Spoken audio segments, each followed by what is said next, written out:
Deus abençoe a todos em nome de Jesus. Muito bom tê-los uma vez mais conosco no estudo das cartas às igrejas do Apocalipse.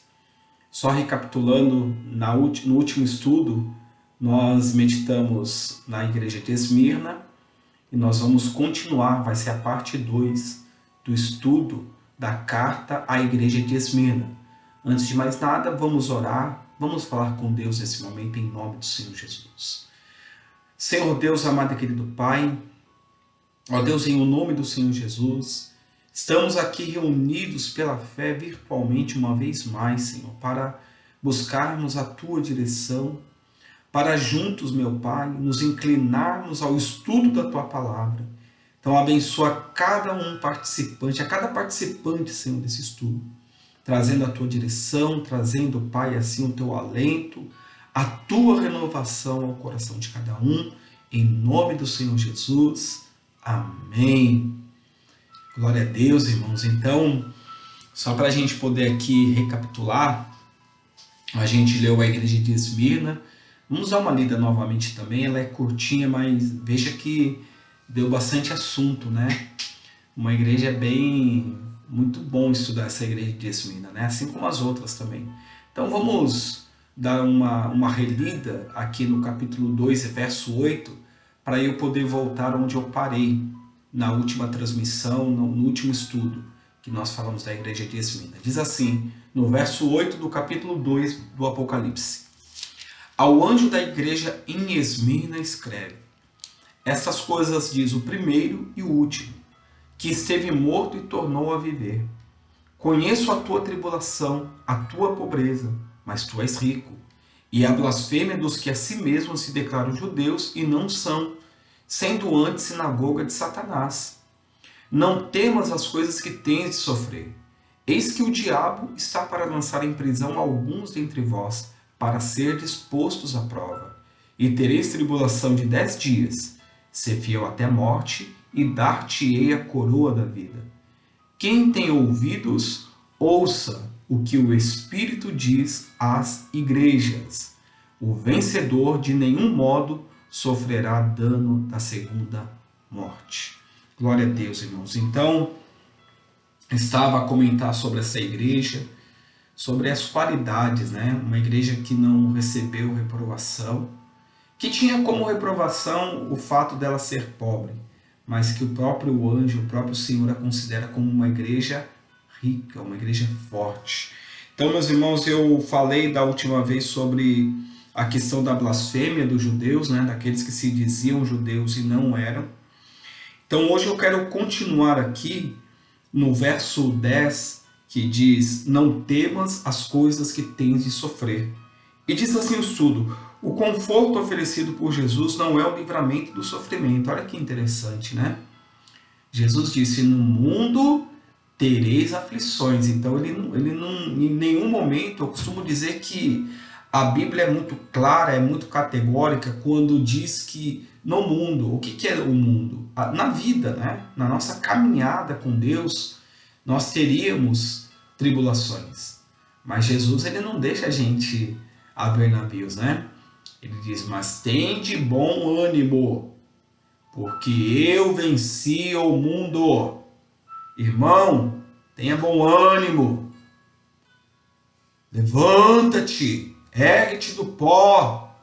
Deus é contigo. Então, veja que aqui a igreja de Esmirna, o Senhor não estava dizendo que ia livrá-la do sofrimento. Ele anima os discípulos em Esmirna a não desistirem diante das tribulações que viriam. Então veja que o anjo ele diz, né? Não temas as coisas que tens de sofrer. Eis que o diabo está para lançar em prisão alguns dentre vós, para ser dispostos à prova, e tereis tribulação de 10 dias. Então veja que a Bíblia até usa o termo 10 dias, né? É um tempo, um intervalo. Mas a gente tem que tomar sempre bastante cuidado para estudar a questão de tempo na Bíblia, porque muitas das vezes o tempo faz menção a uma época, né? A algum fato profético, como no próprio profeta Daniel a gente vê onde o Senhor revela a Daniel, né? tempo, né? Um tempo, 2 tempos e a metade, 3 tempos e a metade de um tempo. Então, Meus irmãos, a gente não tem que se preocupar muito, eu costumo dizer que a gente não tem que se preocupar muito com o tempo, em se situar. Tem gente que, para ela precisa receber revelação da seguinte forma: ah, Jesus vai voltar 2022. Ah, Jesus... Não, meus irmãos, esquece isso, para com isso. Pastor, mas eu preciso saber. Não. Os discípulos, quando ficaram atônitos, falando: Senhor, depois do sermão profético, o Senhor nos diz quando sobrevirá essas coisas. Jesus disse: olha, não vos compete saber tempo, mas que nós deveríamos olhar o quê? Os sinais. Então, o que nós temos visto hoje, para a gente continuar essa meditação aqui no verso 10 do Apocalipse 2, igreja de Esmirna. Veja que ali o Senhor está dizendo que essa igreja vai ter tribulação, ela vai ser colocada em prisão, alguns, e ela vai ter tribulação de um tempo, de 10 dias. Então, meus irmãos, o que a gente tem que ter em mente é assim, ó. Se eu estou vendo tudo isso acontecer no mundo, o que Jesus declarou, né? Pandemia, morte, aumento de fome, aumento de violência, tudo tem aumentado nesse tempo. Então, esses são sinais claros e evidentes de que a volta de Jesus se aproxima. Então, meus irmãos, a gente precisa entender que o tempo de Deus é totalmente diferente do nosso. E a Bíblia fala sobre isso, não diz? A Bíblia diz, olha, um dia para Deus é como 1000 anos, e 1000 anos como um dia. Então, não procure basear sua fé, não procure apoiar sua fé, sabe, em relação de tempo, em ser assertivo. Não, faça a sua parte, que é meditar na palavra de Deus, que é esperar no Senhor, que é fortalecer a sua fé. É o que Jesus está falando à igreja de Esmirna. Vocês vão ter tribulação de um tempo, vocês vão ser colocados em prisão. Olha, vocês vão passar por uma luta, mas não temas. Isso que é muito importante, né? Não temas as coisas que tens de sofrer. Veja que ele coloca isso daqui como... ele coloca como uma condição, né? A igreja em Esmirna estava condicionada a sofrer. Poxa, pastor, mas não é justo. Meus irmãos, se é justo ou não, esse é o fato. Jesus também fala, eu não vim trazer paz, eu vim trazer espada.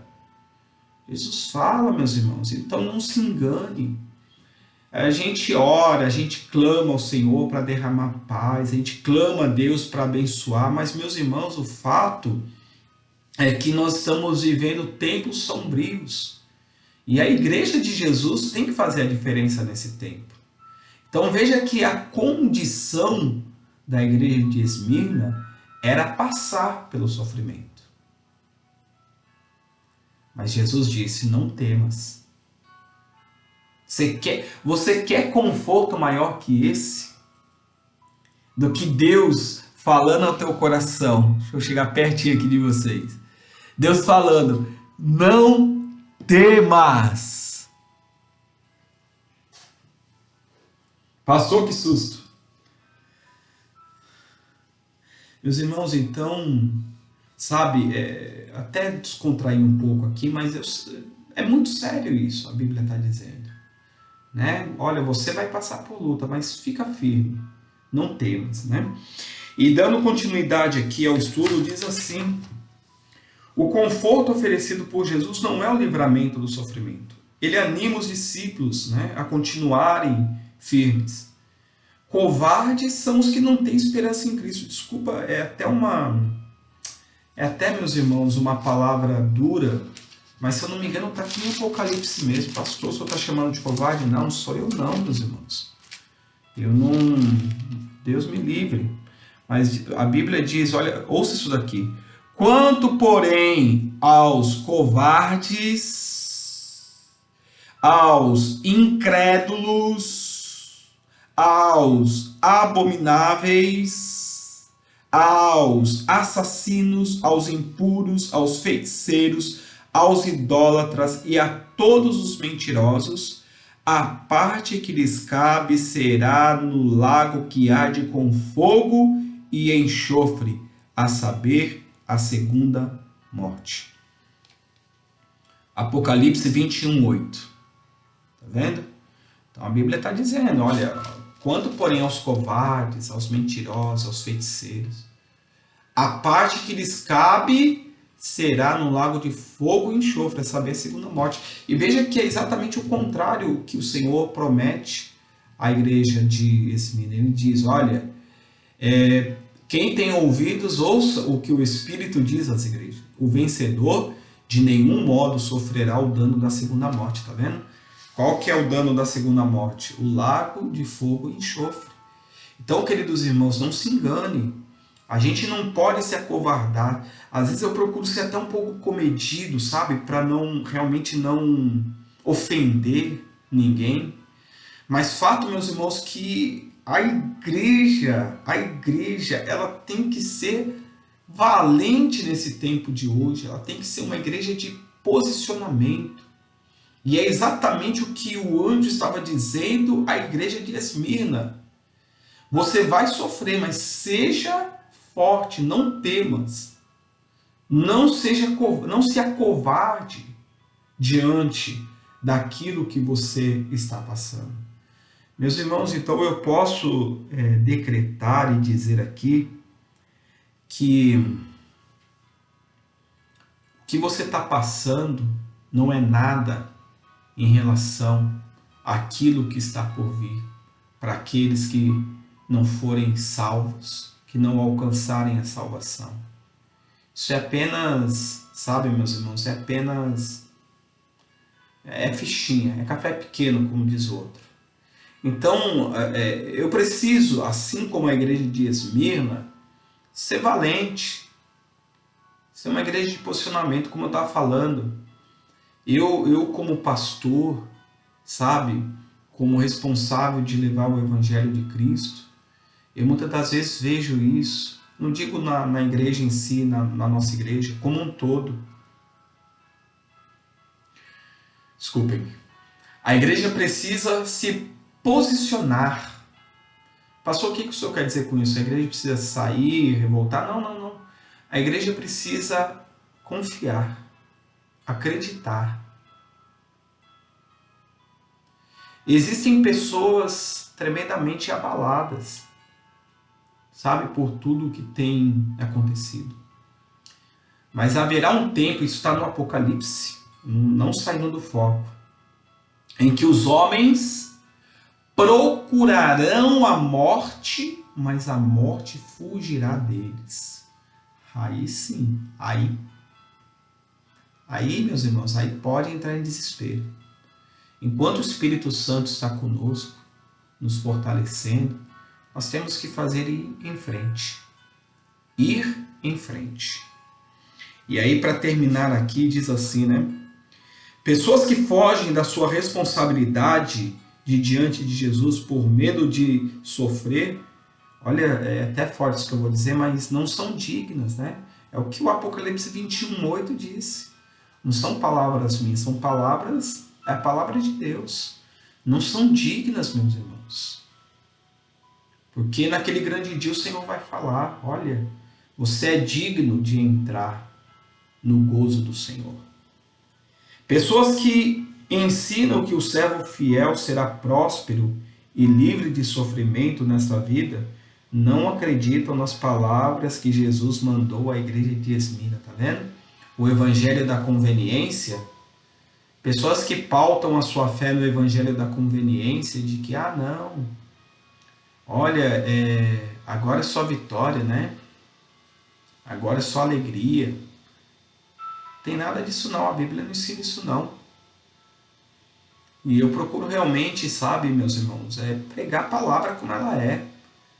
Porque a palavra boa, a palavra agradável aos olhos atrai multidões, mas não levam as pessoas à plena salvação diante de Deus.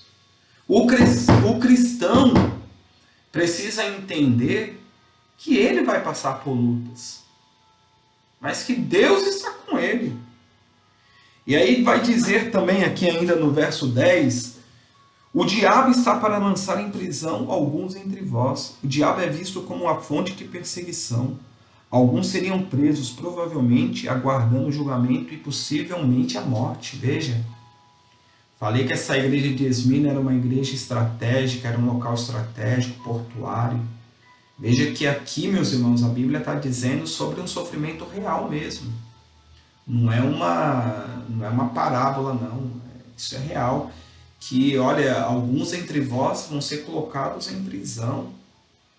Então, meus irmãos, também tenho dito na igreja que imagina só, se nós hoje no Brasil fôssemos proibidos de pregar o Evangelho, de termos a Bíblia, o que você faria, hein?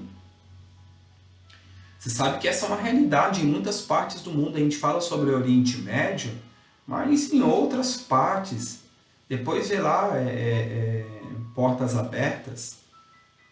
Dá uma estudada lá para você ver o Instituto Portas Abertas. Você vai ver o nível de perseguição que os cristãos sofrem no mundo. Os cristãos são os mais perseguidos no mundo. Então imagina só, meus irmãos, se... e não está muito longe não, né? A gente tem visto pessoas serem presas nesse tempo de pandemia. Não quero aqui misturar nada não, só um exemplo, tá? Pessoas sendo presas. Presas, literalmente. Agora imagina só, se você tivesse agora... Pensa aí, vamos fazer um exercício mental. Se a gente estivesse sentado agora, você sentado na igreja, eu pregando no púlpito, ou o pastor pregando, e a polícia chegasse, uma força repressiva chegasse na porta da igreja e levasse todo mundo preso. O que você faria, hein, meu irmão? O que você faria, hein, minha irmã? Costumo dizer que a igreja brasileira não está preparada para passar pela luta que está por vir. Ah, pastor, já vem meus irmãos. Então, como a gente está estudando a igreja não somente como tempos, mas como pessoas e comportamento de pessoas, imagina, meus irmãos, se amanhã ou depois for decretado a proibição, mas no Brasil mais de 80% da população é cristã. Pois é, meus irmãos, mas com a força da lei, eu não duvido de nada não, sabe? Ora a Deus para que a gente tenha sempre essa liberdade. Pastor, a Constituição ela garante a liberdade ao culto. Pois é, mas a igreja está fechada. Pastor, mas é a pandemia. Meu irmão, minha irmã, ouça não com a emoção, com o coração. Estou dando um exemplo, não estou falando para abrir igreja, juntar, não. Eu estou te falando que mesmo sendo o decreto em si, vou fazer aqui uma comparação, ele não é lei, e ele não poderia, sabe, se contrapor à nossa Constituição, né, de 88. Mas as igrejas estão fechadas. Então, assim, meus irmãos, o que eu quero dizer com tudo isso é que você medite. Veja que aqui o anjo está dizendo que alguns entre os da igreja de Esmirna seriam colocados em prisão. Então é importante a gente meditar nesse tipo de coisa, né? Mas vamos seguir aqui. E também diz, né, para serem postos à prova e que eles teriam tribulação de 10 dias. Veja que o efeito da tribulação seria provavelmente o de provar a fé desses cristãos, né? A tribulação, meus irmãos, ela vem para provar a nossa fé. A sua lealdade a Cristo, né? A lealdade da igreja a Cristo, testada sob ameaças de morte, que eu acabei de falar, não vou repetir. Mas a perseguição não continuaria para sempre. Então veja que 10 dias sugere um tempo curto, mas completo. Seria uma provação completa, mas teria um fim. Interessante isso, né? 10 dias, apesar de ser um tempo curto, mas me parece ser um ciclo, né? Então, meus irmãos, como eu falei, não vamos aqui, sabe, começar a querer entender muito sobre o tempo, mas veja que essa tribulação é um ciclo completo. Então a gente precisa colocar isso, sabe, precisa trazer isso para dentro de nós. Então, por ter vínculos tão fortes com a idolatria oficial de Roma, Esmirna se tornou uma cidade perigosa para os cristãos. Esta carta fala sobre as perseguições que viriam. Até décadas depois do Apocalipse, perseguições atingiram seguidores de Cristo na cidade, tá vendo?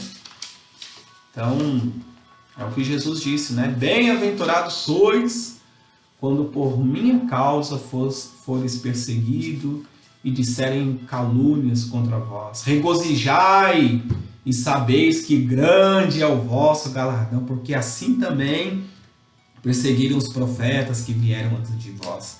Então Jesus disse, olha, vocês se sintam felizes quando vocês forem perseguidos por minha causa. Porque imagina, né? Olha, eu gosto demais também de estudar os profetas. De estudar Isaías, Jeremias, Ezequiel, Zacarias, enfim. Você veja que Jesus ele usa realmente esse termo. Os profetas foram perseguidos. Então vocês também serão. Não tem segredo, meu irmão. Assim como 1 mais 1 é igual a 2, é certo que o cristão vai ser perseguido sim. Porque o mundo jaz no maligno. Só que olha que maravilha, meus irmãos. E ser fiel até a morte. É o que ele está falando ali já no verso 10, né? Mas você deve ser fiel até a morte, né? Não temas, ser fiel até a morte. Então, o fim da perseguição para alguns poderia ser a própria morte. Então, veja que a Bíblia, ela que nos faz pensar que esse fato da igreja de Esmirna ser perseguida, ter pessoas ali dentro que se dizem judeus e não são, ela poderia até mesmo poderia estar sofrendo perigo de vida, né? Sendo morta por conta disso. A Bíblia aqui eu penso que não diz respeito a uma morte natural. Então veja que depois da tribulação, depois da luta, ele diz, ser fiel até a morte. Ser fiel. Mesmo assim deveriam ser fiéis. Às vezes arrumamos qualquer desculpa para não fazer algo para Deus.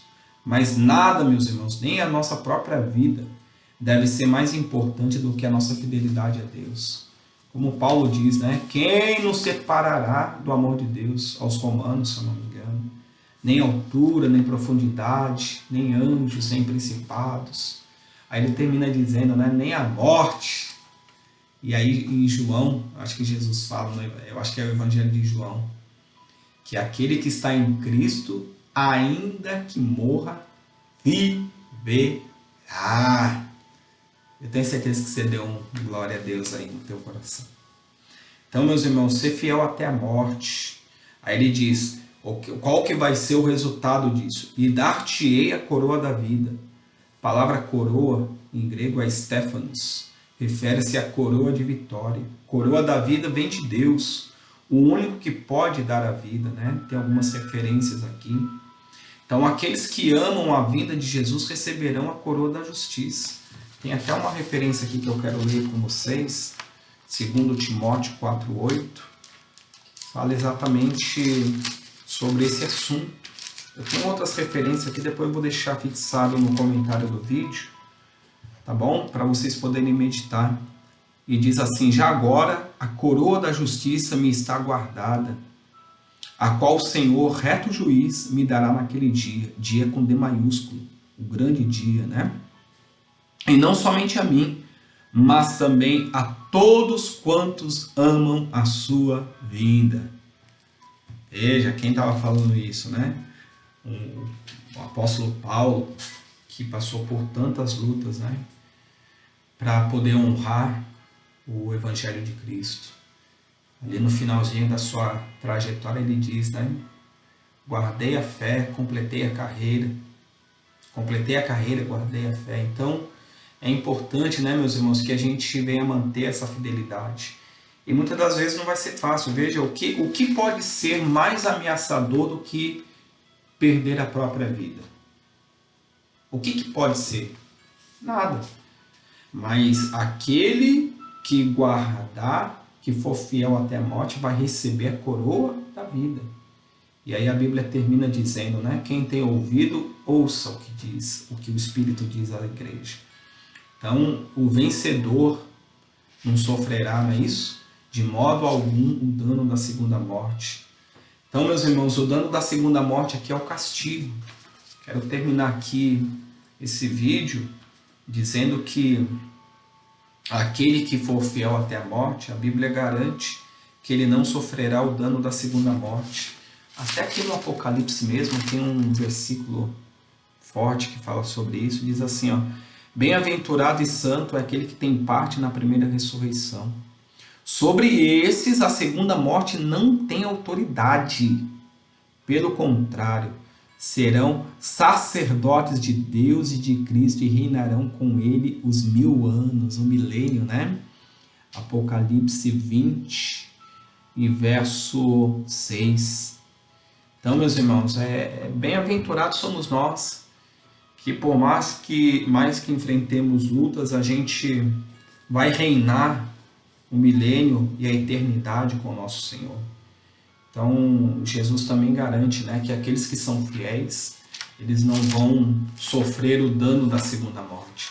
Então, veja que quantas, né, uma igreja com quantos versículos? Nós temos aqui do 8 ao 11, 4 versículos, aí 3 versículos, mas tanta coisa boa para a gente tirar da igreja de Esmirna, né? Jesus fala assim, meus irmãos, só que é tremendamente difícil de ser colocado em prática. Ouvir isso daqui é maravilhoso. Ouça, diz assim, Jesus falando: não temais os que matam o corpo e não podem matar a alma. Temei antes aquele que pode fazer perecer no inferno tanto a alma como o corpo. Tá vendo? Então, não devemos ter medo da morte, da tribulação, e sim devemos temer a Cristo, que pode fazer perecer no inferno, né? E para concluir aí, como conclusão, morar em Esmirna no primeiro século não seria fácil para o discípulo de Jesus. Além das perseguições pelos judeus internas, né, eles enfrentavam uma ameaça mais organizada e mais poderosa, de dentro e de fora. A idolatria oficial, juntando a religião à força do governo, prometia uma perseguição perigosa aos cristãos da cidade, tentando-os a abandonarem a sua fé para melhorar as suas circunstâncias ou até evitar a morte violenta. Isso aqui é uma conclusão que eu fiz aqui no estudo. Veja, só para fechar, né? Fechar essa igreja. Ameaça de dentro dos que se diziam ser judeus e não eram. Ameaça externa daqueles que perseguiam. E uma possível conveniência. Ou seja, o que fazer para que essa perseguição cesse? Para que essa ameaça cesse? Então, negue a fé. Tá vendo? Então, meus irmãos, foi o que eu falei. Se amanhã ou depois no Brasil nós tivermos que servir a Cristo sob ameaça, e aí, como que vai ser? Né? Para vencer essa tentação, teriam que acreditar no poder daquele que já venceu a morte. Mesmo se morressem, a sua vida eterna seria garantida somente então se mantivesse a sua confiança no Senhor. Porque ele diz, né, eu sou o primeiro e o último, que estive morto e voltei a viver. Por isso que Jesus ele dá uma esperança já logo no verso 8 para essa igreja, falando, olha, eu sou o primeiro e o último, eu estive morto e voltei a viver. Então, isso daí que você está passando, eu sou contigo, não se preocupa não, tá bom? Então, meus irmãos, vamos terminar esse estudo, espero que de fato tenha abençoado a sua vida, de todo o coração. Aqui procuro realmente trazer a mensagem na sua simplicidade, mas no seu poder também, né? Porque a palavra tem poder, a palavra de Deus. Então quero terminar aqui orando junto com vocês pela nação, intercedendo para que Deus possa abençoar a nossa nação, tá bom? Oremos em nome de Jesus. Pai, nós oramos nesse momento, Deus, por essa nação, te pedimos que o Senhor venha visitar aqueles que se encontram oprimidos, aqueles que se encontram vitimados, Senhor, por essa pandemia do coronavírus, por outras tantas doenças. Pai, vem de encontro a esta nação brasileira. A igreja do Senhor tem procurado orar, jejuar. Meu Senhor, então nós cremos que O teu Espírito está trabalhando, Pai, nessa nação. Entregamos tudo a Ti e te agradecemos, em nome de Jesus. Amém. Glória a Deus, queridos irmãos. Então, muito bom estar com vocês. Até o nosso próximo encontro. Deus abençoe. Shalom, shalom, shalom.